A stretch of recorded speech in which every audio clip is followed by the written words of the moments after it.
நமச்சிவாய. CKN matrimony இது ஒரு தாமதமற்ற திருமணங்கள், தடைகளற்ற திருமணங்கள் என்ற கொள்கை அடிப்படையோடு செயலாற்றிக் கொண்டிருக்கும் சமுதாய நலன் காக்கும் சேனலே தவிர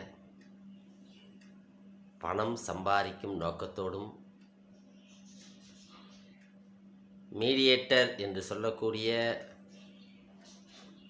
புரோக்கரேஜ் என்ற அடிப்படையில் ஆரம்பிக்கப்படாத முழுக்க இலவச சேவையுடன் எம்பெருமான் சிவனார் எனக்கு இட்ட பணியாக நான் செய்து கொண்டிருக்கும் ஒப்பற்ற இந்த சேனலிலே ஒரு தலைப்பு வேண்டும், ஒரு கண்டென்ட்டுக்கான சப்ஜெக்ட் வேண்டும் என்ற காரணத்தினாலே இன்று சமுதாயத்திலே அதிகபட்சமாக தேவைப்படுகின்ற ஒரு சப்ஜெக்ட், வாழ்வில் ஒரு ஆதாரமாகக்கூடிய, வாழ்வியலோடு தினசரி தேவையாக இருக்கக்கூடிய ஒரு அற்புதமான சப்ஜெக்ட் மேட்ரிமோனி என்பதை தேர்வு செய்து விழிப்புணர்வு செய்தியை வழங்கக்கூடிய, தாமதங்களும் தடைகளையும் நீக்கி திருமணங்களை குறித்த நேரத்திலே சரியான நேரத்திலே நடத்த வேண்டும் என்ற ஒரு சேவை மனப்பானுடன் ஆரம்பிக்கப்பட்ட இந்த சேனல் என்பதை நமது நேயர் பெருமக்கள் நன்கு அறிந்திருப்பார்கள். ஏனென்றால் 250 வீடியோக்களுக்கு மேல் திரையிடப்பட்டுவிட்ட ஒரு சேனலுக்கு அறிமுகம் தேவையில்லை. இருந்தாலும் உலகம் முழுவதும் காணக்கூடிய ஒப்பற்ற இந்த மீடியாவான யூடியூப் சேனலிலே, இந்த யூடியூப் மீடியாவிலே உலகின் மூலை முடுக்குகளெல்லாம் இருந்து பார்க்கக்கூடிய ஒரு சக்தி வாய்ந்த இந்த மீடியாவிலே, இந்த யூடியூப்பிலே தினந்தோறும் புதிய நேயர்கள் உருவாகிறதுக்கு வாய்ப்பு இருக்கிறது என்று காரணத்தினால் இடையிடையே நாம் அறிமுகமும் செய்து கொள்கிறோம் என்பதை இந்த நேரத்திலே நான் தெரிவித்துக் கொள்கிறேன். அன்புக்குரிய நேயர் பெருமக்களே, வரந்தேடும் பெற்றோர்களே, நீங்கள் நாம் திரையிட்டு கொண்டிருக்கின்ற அனைத்து வீடியோக்களையும் முழுமையாக பார்க்கிறீர்களா என்பது எனக்கு தெரியாது. ஆனால் எனக்கு வரக்கூடிய அழைப்புகள் எல்லாம் அழைக்கக்கூடிய அனைத்து பெற்றோர்களும் முழுமையாக பார்த்திருக்கிறார்கள் என்ற செய்தியை மட்டும் நான் உணர்ந்து கொள்கிறேன். அன்புக்குரிய வரன் தேடும் பெற்றோர்களே, இன்று வரன் தேடுவது எவ்வளவு கடினமான வேலை என்பது இரு வீட்டாருக்கும் தெரிந்தாலுமே பையன்களை பெற்ற பெற்றோர்களுக்கு அது 1000% அதிகமாகத்தான் இருக்கிறது.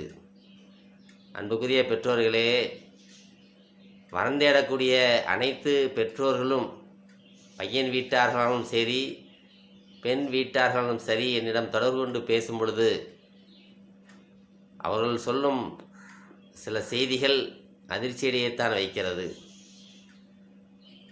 குறிப்பாக பெண்களை பெற்ற பெற்றோர்கள் வரன் தேடும் காலங்களிலே தான் எடுக்கும் முடிவு 100% ஒவ்வொரு விஷயத்தையும் அலசி ஆராய்ந்து எடுக்கக்கூடிய முடிவாக இருக்கிறது என்றும், ஆனால் அந்த முடிவுகளை அரங்கேற்றுவதற்கு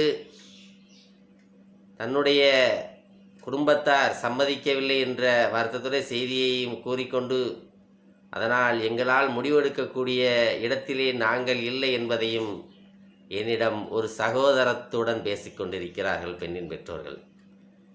அன்புக்குரிய மறந்தேடும் பெற்றோர்களே, முடிவு ஒரு ஆண் எடுக்கிறார் என்று சொன்னால் அதன் பின்னணி என்னவாக இருக்கிறது என்பதை ஒரு ஆணாக இருந்து நான் உணர்ந்தவன். அதாவது ஒரு விஷயத்திலே, ஒரு வாழ்க்கையிலே நமக்கு இரத்தத்துடன் கலந்துவிட்ட ஒரு முக்கியமான ஒரு விஷயத்திலே இந்த திருமண பந்தம் என்பது ஒன்று. இந்த திருமணம் என்பது ஒரு ஆணுக்கும் பெண்ணுக்கும் நிச்சயமாக நடைபெறவில்லை. ஆனால் வெளிப்பார்வைக்கு அதுதான் உண்மை. திருமணம் என்பது ஒரு ஆணிற்கும் பெண்ணிற்கும் நடைபெறுகிறது என்று சொன்னாலும் இரு குடும்பங்களுக்கான திருமணம் அது. திருமணங்களிலே பையனையும் பெண்ணையும் நாம் மையப்படுத்தி பேசினாலும் திருமணங்களிலே அந்த பையனுடைய அம்மா அப்பா, அந்த பெண்ணினுடைய அம்மா அப்பா, இது போக நெருங்கிய இரத்த சொந்தங்கள், இவர்கள் அனைவரையும் இணைப்பதுதான் இந்த திருமண பந்தம். அன்புக்குரிய நேயர்களே, ஆணையும் பெண்ணையும் மட்டும் இணைப்பது மட்டும் இந்த திருமண பந்தம் அல்ல, குடும்பங்களை இணைப்பது தான் இந்த திருமண பந்தம். எனவே ஒரு ஆண் குறிப்பாக ஒரு பெண்ணின் அப்பா ஒரு முடிவை எடுக்கிறார் என்று சொன்னால் அவர் வெளி உலகம் தெரிந்தவர். வெளி உலகத்திலே என்னென்ன நடக்கிறது, இன்று மறுமணங்கள் எதனால் வருகிறது, இன்று மறுமணங்களின் அவலநிலையே நாளுக்கு நாள் ஏறிக்கொண்டிருக்கிறது என்பதை கூட உணர்ந்தவராக அந்த பெண்ணின் அப்பா உணர்ந்திருக்கலாம். ஆனால் இன்று டிஜிட்டல் உலகம் என்று சொல்லக்கூடிய அளவிற்கு உள்ளங்கையிலேயே நாம் அனைத்து விஷயங்களிலும் உலக நடப்புகளையும் தெரிந்து கொண்டுதான் இருக்கிறோம். தெரிந்தாலும் நமக்கென உடன்பிறப்பாகிய நம்மளுடைய பிடிவாத குணங்களிலிருந்து மற்ற அனைத்து விஷயங்களிலுமே நாம் எடுக்கும் முடிவுகள் பிடிவாதங்களோடு சேர்ந்த ஒரு முடிவுகளாக இருக்கிறதே தவிர, நாம் அந்த எடுக்கக்கூடிய முடிவுகளிலிருந்து சற்றும் பின்வாங்கியால் தான் இந்த திருமணங்கள் எளிதில் நடைபெறும். முடிவுகளை மாற்ற வேண்டும் என்று சொன்னால், நான் எதற்காக சொல்கிறேன் என்று சொன்னால், ஒரு விஷயத்திலே நாம் ஒரு முடிவு எடுத்துகிறோம் என்று சொன்னால் அதற்கு பெயர் முடிவல்ல அன்பு நேயர்களே, அது நம்முடைய ஆசை. கடைத்தெருவிலே ஒரு பையனை அப்பொழுதுதான் பழகி கொண்டிருக்கும் ஒரு பையனை ஒரு தாயார் நடக்க விட்டு கொண்டு அழைத்து செல்கிறார் கடைத்தெருவிலே. அந்த பையன் காண்பதையெல்லாம் எனக்கு வேண்டும் என்று வாங்கி தருமாறு அவன் அடம்பிடிக்கிறான் என்று சொன்னால் அது அவனுடைய ஆசை, அது அவனுடைய முடிவு அல்ல. அங்கே அந்த பையனுக்கு அவன் கேட்ட பொருள் கிடைக்கும் என்பது முடிவு. அந்த முடிவை எடுப்பது அந்த நேரத்திலே அவனுடைய தாயார். ஆனால் அந்த தாயார் அந்த பையனுடைய ஆசைகள் அனைத்தையும் முடித்து வைக்கவில்லை. அன்பு நேயர்களே, புரிந்து கொள்ளுங்கள்.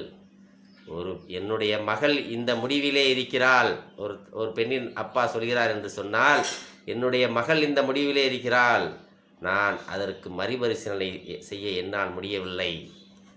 ஏனென்றால் she is also an earning member. முன்பெல்லாம் ஒரு பெண்ணிற்கு திருமணம் என்பது எந்த வகையிலே தேவைப்பட்டதோ அதில் ஒரு விஷயத்திற்கு கூட இன்று ஒரு பெண்ணிற்கு திருமணம் தேவைப்படவில்லை என்பது வருத்தப்பட வேண்டிய விஷயம். ஒரு ஆண் தேவைப்பட்டான் என்று சொன்னால் முதலிலே அவனுடைய எதிர்கால குடும்பத்தை வடிவமைப்பதற்காக பெண்ணிற்கு ஆணோ ஆணிற்கு பெண்ணோ தேவைப்பட்டார்கள். இன்று ஒரு குடும்பத்தை வடிவமைப்பதற்கு முக்கியமாக நிதி ஆதாரம் ஒன்றே போதும் என்ற சூழ்நிலையிலே இருக்கிறார்கள் எம்பெரும் மக்கள். நமக்குரிய நேர் பெருமக்களே, வரந்தேடும் பெற்றோர்களே, நிதி ஒன்று மட்டுமே எதிர்காலத்தை வடிவமைத்து விடாது என்பதை நான் இந்த நேரத்திலே சொல்லிக்கொள்ள விருப்பப்படுகிறேன். பெண்ணிற்கு 32 வயது வரும் வரை அவளுடைய வருமானத்தை சேகரித்து வைத்துக்கொண்டு 32 வயதிற்கு பிறகு நீங்கள் வரந்தேடுவதிலே நீங்கள் அதிக அக்கறை காட்டுகிறீர்கள் என்பதை நான் வருத்தத்துடன் மனவேதனையுடன் இந்த நேரத்திலே கூறிக்கொள்கிறேன்.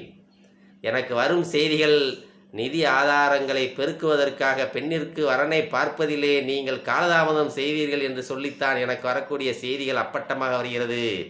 இதற்கு ஒரு ஆயுதமாக கட்டம் பொருந்தவில்லை, ஜாதகம் பொருந்தவில்லை என்பதை நீங்கள் சொல்லிக்கொண்டே இருக்கிறீர்கள் என்பதை உங்கள் உள் மனது உங்களுக்கே சொல்லும் என்பதை நீங்கள் உணர்ந்திருப்பீர்கள். 32 வயது வரை பெண்ணினுடைய நிதி ஆதாரத்திற்காக, அவளுடைய வருமானத்திற்காக அவளை கையிலே நீங்கள் வைத்து கொண்டிருந்தீர்களா? பெண் என்பவள் பூ போன்றவள். பெண் என்பவள் நாளுக்கு நாள் முக பாவனை மாறக்கூடியவள். உண்மையிலேயே அவள் ஒரு மென்மையானவள். அன்புக்குரியவர்களே, உங்கள் பிள்ளைகளை பற்றி நான் சொல்லி நீங்கள் தெரிய வேண்டிய அவசியமில்லை. பெண்களை நீங்கள் பருவத்திலே பயிர் செய்ய விடுங்கள். அதுதான் எதிர்கால சந்ததியினரை வாழ வைக்கும். ஒரு செய்தி, இந்தந்த துறைகளிலே வேலை பார்ப்பவர்கள் இந்தந்த துறையிலே தான் பையனை தேடுகிறார்கள்.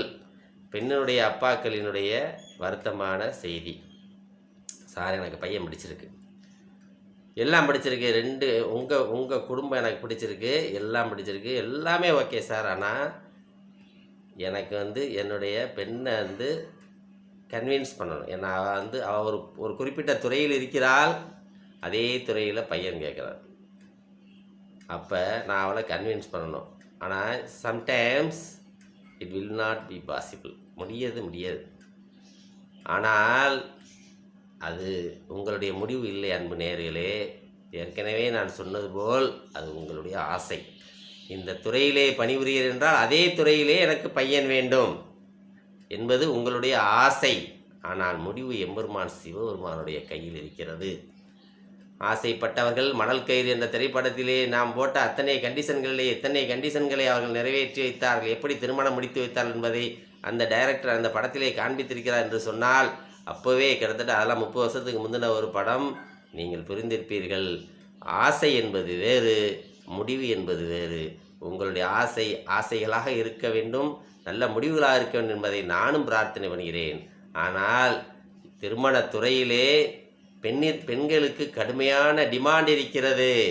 பையன்களுக்கு பெண் கிடைக்கவில்லை என்ற ஒரு சொல்லிலிருந்து பையன் வர்க்கத்தை நான் ஒரு ஆறுதலுக்காக சொல்கிறேன். நான் கிட்டத்தட்ட 20 வருஷமாக இந்த துறையிலே பல்வேறு விஷயங்களிலே இலவச திருமண தகவல் குரூப் அப்பா பேரிலே நடத்துவதிலிருந்து, யூடியூபராவிலிருந்து பலவிதங்களிலும் நான் வரந்தேடும் பெற்றோருடைய பழகி கொண்டிருக்கிற ஒரே காரணத்தினால் நான் எடுத்திருக்கக்கூடிய சர்வே பையன்கள் மிகவும் கம்மியாகத்தான் இருக்கிறார்கள். அன்பு நேயர்களே, சந்தோஷப்படுங்கள். அதை கணக்கிடும் பொழுது பெண்களின் வரனுக்காக, அதாவது திருமணம் முடியாமல் வரனுக்காக காத்திருக்கும் பெண்களுடைய சதவிகிதம் 500% என்று சொன்னால் கூட ஆச்சரியப்படுவதற்கில்லை. திரும்பிய பக்கமெல்லாம் பராசக்தியின் ரூபமான எனது அருமை மக்கள்மார்கள் பெண்கள் திரும்பிய பக்கமெல்லாம் திருமண துறைகளிலெல்லாம் இன்று கொடியேற்றி பறந்து கொண்டிருக்கிறார்கள். பெண்ணிற்கு பஞ்சமில்லை. பெண் என்பவள் பராசக்தி வடிவம், அவளுக்கு பஞ்சமில்லை. எனவே பெண்ணிற்கு டிமாண்ட் இருக்கிறது. திருமண சந்தையிலே பெண் கிடைக்கவில்லை என்று சொல்வதையெல்லாம் தயவு செய்து, அந்த வருத்தத்துக்குரிய அந்த சொல் உங்களுக்கு நீ தேவையில்லை. நான் சொல்கிறேன், சர்வே பையன்களை விட பெண்களுடைய சதவிகிதம் அதிகமாகத்தான் இருக்கிறது. காரணம் என்று சொன்னால், நான் விருதுநகரை சேர்ந்தவன். விருதுநகர் வியாபாரிகளிடம் மட்டுமல்ல, சில வியாபாரிகள் என்ன செல்வார்கள் என்றால், ஒரு சந்தையிலே ஒரு உதாரணத்துக்கு ஒரு மல்லின்னு வச்சுக்கோங்க, இல்லாட்டி ஒரு வத்தல்னு வச்சுக்கோங்க. வத்தலை விலை குறைஞ்ச நேரம் வாங்கி வச்சுட்டு நல்ல விலை வரும்போது விற்போம் அப்படின்னு சொல்லி அதை ஸ்டாக் பண்ணி வைப்பாங்க. உண்மையா? அது பார்த்துக்கிட்டே இருப்பாங்க, மார்க்கெட்டை பார்த்துக்கிட்டே இருப்பாங்க. இப்போ நீங்கள் இந்த பொண்ணுக்கு பையனை பார்த்துக்கிட்டே இருப்பாங்க. பொண்ணுக்கு பையனை பார்க்குறது நிப்பாட்ட மாட்டாங்க, பையனுக்கு பொண்ணை பார்க்குறது நிப்பாட்ட மாட்டாங்க, பொண்ணுக்கு பையனை பார்க்க நிப்பாட்ட மாட்டாங்க. அது வாட்டுக்கு நடந்துகிட்டே இருக்கும். அவர் போய் என்ன செய்வார், தினசரி மார்க்கெட்டை பார்த்துக்கிட்டே இருப்பார். கடைசியில் அவர் வாங்கி வைத்த பொருள் இயற்கையின் காரணத்தினால் அது தகுதியை இழந்திருக்கும், அது தன்மையை இழந்திருக்கும். வத்தல் என்று சொன்னால் வத்தல் நிறம் மாறியிருக்கும். மல்லி என்று சொன்னால் வண்டு வைத்திருக்கும். இந்த நிலையிலே அவர் வாங்கிய விலையிலிருந்து அவர் நஷ்டத்துக்கே விற்று கொண்டிருக்கிறார் என்பது என் போன்ற வியாபாரிகள் நன்கு உணர்ந்த விஷயம். எனவே சந்தையிலே தேக்கி வைக்கப்பட்டால்தான் ஒரு விஷயத்திற்கு டிமாண்ட் ஏற்படுமே தவிர, எந்த ஒரு விஷயமும் ஓட்டமாக ஓடிக்கொண்டிருக்கும் போது அதற்கு டிமாண்ட் என்று ஒன்று நிச்சயம் வராது. ஆனால் தேக்கி வைக்கும் எந்த பொருளுமே நல்ல விலைக்கு விற்றதாக நான் ஒரு வியாபாரியாக இருந்தும் சொல்கிறேன். எதையுமே அந்தந்த நேரத்திலே செய்தால்தான், அதனுடைய இயல்பு, அதனுடைய தன்மை மாறாமல் இருக்கும்போது செய்தால்தான் அதற்கு மதிப்பு அதிகம். 32 வயது வரை ஒரு பெண்ணுக்கு பையனை பார்த்து கொண்டிருக்கிறீர்கள். 32 வயதாகும் வரை பார்த்து கொண்டு அமைதியாக மெதுவாக பார்ப்பவர்கள், அந்த 32 வயதை தொட்டவுடன் உங்களுடைய வேகம் என்னவென்று எனக்கு தெரியும். ஆனால் அந்த வேகத்தோடு வேகமாய் நீங்கள் பார்க்கும் பொழுது மனசாட்சிக்காக நீங்கள் சொல்லுங்கள், 32 வயது பெண்ணிற்கு குறைந்தபட்சம் 34 இல்லை 35 வயது பையனைத்தான் பார்க்க முடியும். இயற்கையை நியதியது. பையன் என்பவன் மூத்தவனாக இருந்தால்தான் இல்லறம் இனிக்கும். உடல் ரீதியாகவும் சரி, மன ரீதியாகவும் சரி, ஆண்கள் வயதில் மூத்தவராக இருந்தால்தான் இல்லறம் இனிக்கும் என்பது முன்னோர்கள் எழுதி வைக்கப்படாத சாசனம். ஆனால் இன்றைய நாட்களிலே நான் கண்கூடாக கண்டு கொண்டிருக்கிறேன். 97 வயசு, அதாவது 97இல் பிறந்த பெண்களுடைய ப்ரொஃபைல் அதிகமாக வருகிறது. 92லிருந்து வருகிறது. பையன்களுடைய ப்ரொஃபைல் 95, 96, 97 இந்த ப்ரொஃபைல் தான் இன்றைக்கி சந்தையிலே அதிகமாக நடமாடிக்கொண்டிருக்கிறது. ஆனால் இதே அளவு பெண்களுடைய ப்ரொஃபைலும் பார்த்தீங்கன்னா அதே 96, 97. அப்போ பெண் வீட்டார் சொல்லக்கூடிய வருத்தப்பட வேண்டிய செய்தி, நாங்கள் ஓகே, எங்களுக்கு பையன் வயது கம்மியாக இருந்தாலும் எங்களுக்கு ஓகே. இது என்ன அன்பு நேயர்களே, சரியான நேரத்திலே வாழ்க்கை துணையை தேர்வு செய்யுங்கள்.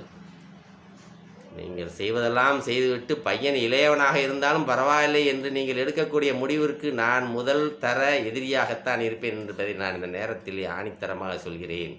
இயற்கைக்கு முரணான விஷயத்தை தேர்வு செய்து, இயற்கைக்கு எதிரான விஷயத்தை செய்து அவருடைய இல்லற வாழ்க்கையிலே நீங்கள் விளையாட வேண்டாம். குறைந்தபட்சம் 2 ஆண்டுகளாவது வித்தியாசம் இருக்க வேண்டும். பையன்களுக்கும் பெண்களுக்கும் மன அளவிலும் உடல் அளவிலும் அதுவே இயற்கை நமக்கு சொல்லித்தந்த பாடம். அன்பு நேயர்களே, பெண்ணிற்கு கிடைக்கவில்லை, பெண்ணிற்கு டிமாண்ட் இருக்கிறது என்று சொல்லி பெண்களை குறிப்பிட்ட நேரத்திலே திருமணம் செய்து வைக்காமல், குறிப்பிட்ட நேரத்திலே, அதாவது நடக்க வேண்டிய நேரத்திலே நடக்காமல், பெண்கள் எல்லாம் எல்லா இடத்திலேயும் இன்று நான் பத்திரிகைகளிலே பார்க்கிறோம், நிறைய டிவி நிகழ்ச்சிகளிலே பார்க்கிறோம். இந்தந்த துறைகளிலே திருமணத்திற்காக காத்திருக்கக்கூடிய 30 வயதிற்கு மேற்பட்ட பெண்களுடைய எண்ணிக்கை எத்தனையோ ஆயிரம் என்று போடுகிறார்கள். அன்புக்குரியவர்களே, அவர்களும் ஏர்னிங் மெம்பராக இருப்பது ரொம்ப மகிழ்ச்சியான விஷயம். அதே நேரத்திலே அவர்களுடைய எதிர்காலம் அந்த வருமானம் மட்டும் நிர்ணயித்து விடாது. அன்பு நேயர்களே, ஆசை உங்களுடையதாக இருக்கலாம், ஆனால் முடிவு எம்பெருமான் சிவனாருடைய முடிவு என்பதை நான் உங்களுக்கு தெரிவித்து கொண்டு, எல்லா வகையிலும் பிடித்த பிடியிலே நின்று கொண்டிருக்காமல் உங்களுடைய அன்பு குழந்தைகளின் வயதை மட்டுமே மனதில் வைத்து கொண்டு, உங்களுக்கு அதாவது இந்த நேரத்திலே வரன் தேடி கொண்டிருக்கக்கூடிய பெண்களுக்கு நான் ஒரு அப்பா ஸ்தானத்திலிருந்து சொல்கிறேன். எல்லா பெண்களுக்கும் நான் அப்பா வயதில் உள்ளவன். அப்பா ஸ்தானத்திலிருந்து உங்களுக்கு நான் இந்த வீடியோ மூலம் குறிப்பாக வரன் தேடும் பெண்களுக்கான வீடியோவாகவே இந்த வீடியோவை எடுத்துக்கொள்ளுங்கள். நீங்கள் எடுக்கக்கூடிய முடிவு பிறருக்காக எடுக்கக்கூடிய முடிவாக இருக்க வேண்டாம். பையன் கலராக இருக்க வேண்டும். எதற்காக கலராக இருக்க வேண்டும்? போகிற இடத்துல பார்க்குறவங்க சர்டிஃபிகேட் கொடுக்கணுமா? That certificate is not enough to your standard of living. அன்புக்குரிய மகள்களே, அவர்கள் கொடுக்கக்கூடிய சர்டிஃபிகேட் உங்களுடைய வாழ்க்கை தரத்தை எந்த விதத்திலே உயர்த்தும்? பையன் கலரான பையனாக இருக்கிறான், இது சமுதாயம் தர வேண்டிய சர்டிஃபிகேட் என்று சொன்னால் அந்த சர்டிஃபிகேட்டின் வேல்யூ என்ன? அந்த சர்டிஃபிகேட் தருபவர்கள் நாளை உங்களுடைய கஷ்டத்திலே வந்து துணை நிற்பார்களா? ஒரு 5000 யார்கிட்ட நீங்கள் வாங்கி பாருங்கள். உங்களுடைய முடிவு உங்களுடைய எதிர்காலத்தை வடிவமைக்கக்கூடிய அன்புக்குரிய என் மகள்களே, உங்களுடைய முடிவு உங்களுடைய எதிர்காலத்தை வடிவமைக்க வேண்டுமே தவிர நிகழ்கால மாயைகளிலே நீங்கள் உங்கள் முடிவை தள்ளிவிடாதீர்கள். இந்த துறையில்தான் வேண்டும் என்று நீங்கள் யோசித்து கொண்டே இருப்பது உங்களுடைய ஆசை. ஆனால் முடிவு அப்படிதான் இருக்குமா என்பது இறைவனுடைய சித்தம். எனவே எது சரி? ஒரு பையன் எதையும் சக்தியுடன் செய்யக்கூடிய ஆளுமை மிக்கவனாக இருக்கிறானா என்று மட்டும் பார்க்க வேண்டும். ஒரு பையன் ஆண்மகனாக இருக்கிறான் என்று மட்டும் பாருங்கள். ஆளுமை நிறைந்த ஒரு ஆண்மகனால் மட்டுமே உங்களுடைய எதிர்காலத்தை வடிவமைக்க முடியும். உங்களுடைய இல்லற பயணத்திலே, உங்களுடைய இல்லற சுகங்களிலே, உங்களுடைய இல்லற துக்கம் மற்றும் மகிழ்ச்சி அனைத்திலும் கைகோர்த்து வர முடியும் என்பது ஒரு ஆளுமை மிக்க ஆனால் மட்டுமே முடியும் என்பதை மீண்டும் மீண்டும் கூறிக்கொண்டு, எனதருமை மகள்களே, உங்களுடைய வரன்களை தேர்வு செய்வதில் உங்களுடைய அப்பாமார்களுக்கு, உங்களுடைய தந்தையர்களுக்கு ஒத்துழைத்து குறித்த நேரத்திலே திருமணம் செய்து இல்லற பாக்கியம் பெற உங்களை அன்புடன் வாழ்த்தி விடைபெறுகிறேன். அடுத்த வீடியோவில் சந்திப்போம். அதுவரை உங்களிடமிருந்து வணக்கம் கூறி விடைபெறுவது உங்கள் அன்பு நடராஜ நாகேந்திரன். நன்றி, வணக்கம்.